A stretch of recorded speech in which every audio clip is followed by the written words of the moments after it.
Os períodos, né, longos de armazenamento tendem a oferecer, né, melhores condições para o desenvolvimento de fungos, principalmente aqueles fungos que desenvolvem com baixo teor de umidade, né? No caso dos aspergillus affliciolus e os aspergillus restrictus, né? São fungos que crescem vagarosamente e precisam de períodos mais longos de armazenagem para que sua presença seja observada, assim como seus danos. Devem ser tanto menor a umidade dos grãos no armazenamento, quanto maiores forem os períodos de armazenagem do lote. Então são fungos aí que tem um período vagaroso de desenvolvimento. Então ele necessita de tempos maiores de armazenamento aí para seu desenvolvimento aí. Para armazenamento em longo prazo, é necessário que o lote esteja em boas condições físicas, né, com teor de umidade baixo, né, e também que esteja com a parte sanitária legal, livre já de doenças, né.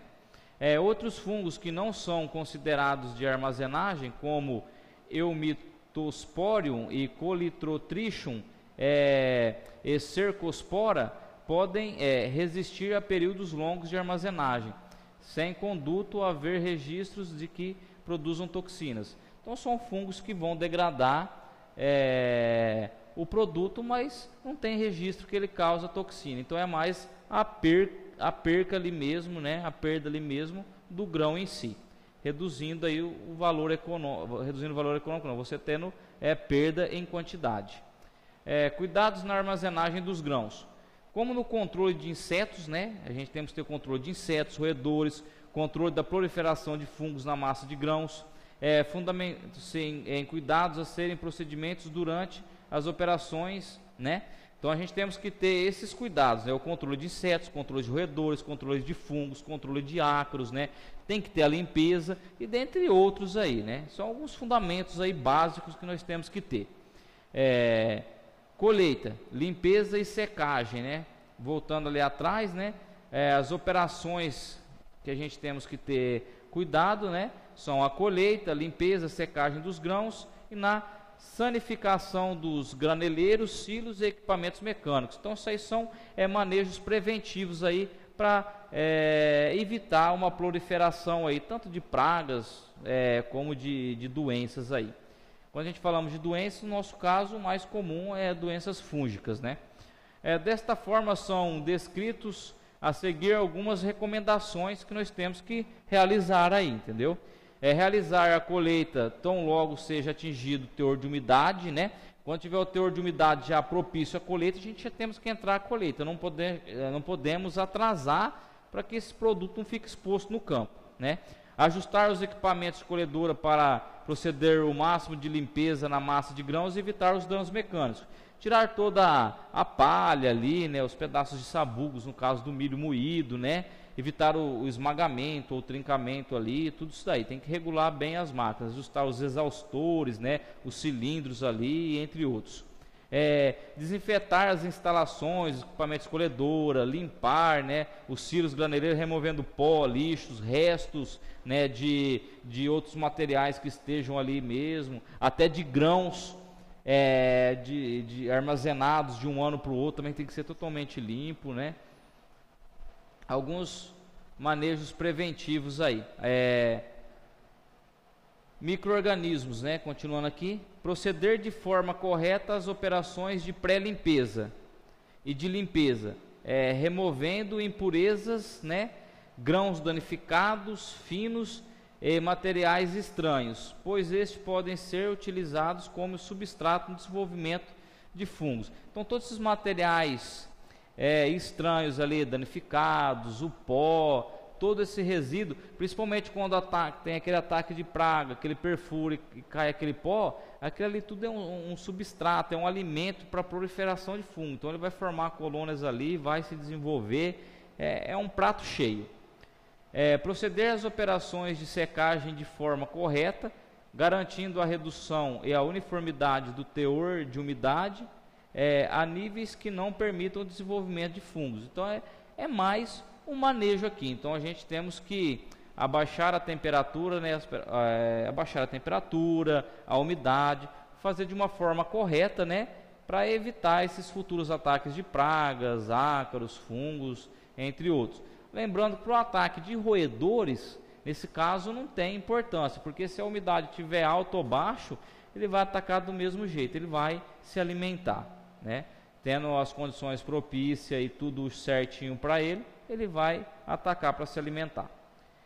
Monitorar a temperatura da massa de grãos e aerar sempre que necessário para uniformizar a temperatura.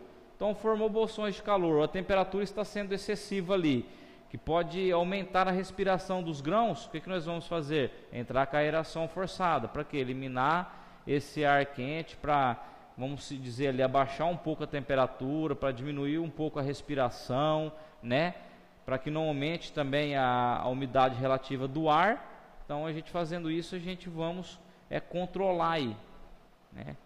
Adotar técnicas para o controle de insetos e roedores, pois geralmente a proliferação dos fungos está associada ao ataque destas pragas. Então, todos os tipos de pragas que causou danos, deixou portas abertas, né, para o fungo entrar, ele vai entrar. Então, a condição fica mais favorável.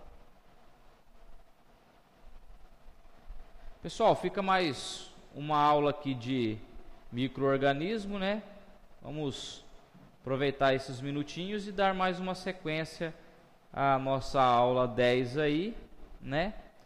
Que vai falar sobre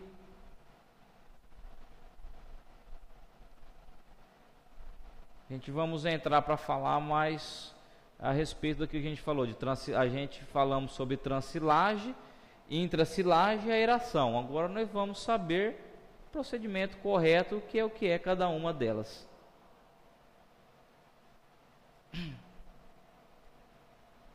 Aeração, que medidas especiais de manejo e conservação de grãos, né?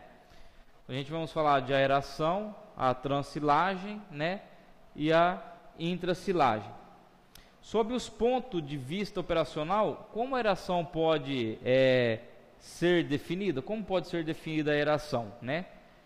Como a prática de se ventilar os grãos com fluxo de ar dimensionando para promover a redução e a uniformização da temperatura na massa de grãos armazenados, visando uma boa conservação pela redução das atividades metabólicas dos próprios grãos e dos organismos associados, né? Então, nada mais que uma passagem de ar forçada entre os poros ali que tem entre os grãos. O que vai acontecer? Para ter uma boa conservação, isso, né, de diminuir o teor, diminuir a temperatura, né, e que são as atividades do metabolismo, reduzir para a redução das atividades metabólicas dos próprios grãos aí, que é a diminuição da respiração. Quais os pontos importantes para a aeração dentro das propriedades dos grãos, né? A porosidade, né? Isso é fator determinante, importante. A higroscopicidade a condutibilidade térmica, tem grande importância também na aeração. Então, tudo isso tem importância na aeração, né? Num silo ou armazém, os grãos são os principais componentes de um ecossistema dinâmico. O ecossistema é tudo que compõe ali.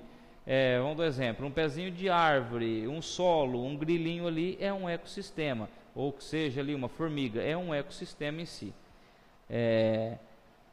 Em constante transformação, cujas interações químicas, físicas e biológicas promovem alterações quantitativas e qualitativas, gerando degradações ou perdas, né?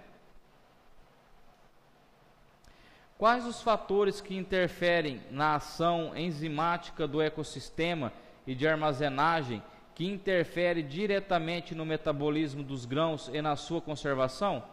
Então, são dois fatores aí que interferem na composição, na armazenagem, nas estruturas enzimáticas, na conservação, que são os fatores bióticos, né, e os fatores abióticos. Os fatores bióticos de degradação são os roedores, que são aqueles que têm vida. São os roedores, insetos, os ácaros, os micro-organismos, por exemplo, né? São os fatores bióticos de degradação. Esses, por sua vez, são influenciados por fatores abióticos. Os fatores abióticos: a temperatura, umidade, pressão, sistema, circulação do ar, integridade dos grãos, entre outros. Então é aquilo que não tem vida, aquilo que como se diz, é a natureza, né? Temperatura, umidade, né? A pressão, sistema de circulação de ar, né? Só que esse interfere no outro, esse que leva aos bióticos. Por quê? Porque se você aumenta a temperatura, você aumenta a umidade, o que vai acontecer? Vai ter o ataque, né, de pragas que está relacionada aos fatores bióticos, né?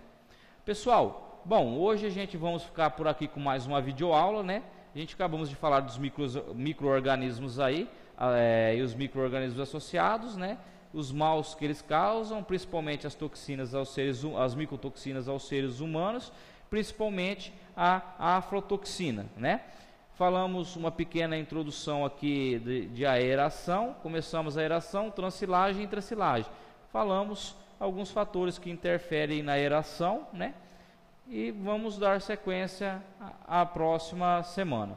Então, pessoal, tenham uma boa semana, um ótimo fim de semana, até a semana que vem.